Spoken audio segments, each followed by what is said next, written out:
الحمدللہ رب العالمین والصلاة والسلام علی سید المرسلین اما بعد فاعوذ باللہ من الشیطان الرجیم بسم اللہ الرحمن الرحیم۔ حضرت انس سے روایت ہے کہ اصحاب نبی رضوان اللہ تعالی عنہم میں سے ایک جماعت نے ازواج نبی صلی اللہ تعالی علیہ وآلہ وسلم سے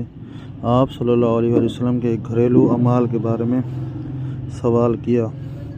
تو ان میں سے بعض نے کہا کہ میں عورتوں سے شادی نہیں کروں گا، بعض نے کہا میں گوشت نہیں کھاؤں گا،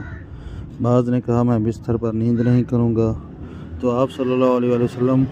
نے اللہ کی حمد و ثنا بیان کی اور فرمایا، قوم کو کیا ہو گیا ہے کہ انہوں نے اس طرح کی گفتگو کی، حالانکہ میں نماز پڑھتا ہوں اور آرام بھی کرتا ہوں اور روزہ بھی رکھتا ہوں اور افطاری بھی کرتا ہوں اور میں عورتوں سے شادی بھی کرتا ہوں۔ بس جس نے میری سنت سے اعراض کیا وہ مجھ سے نہیں اور میرے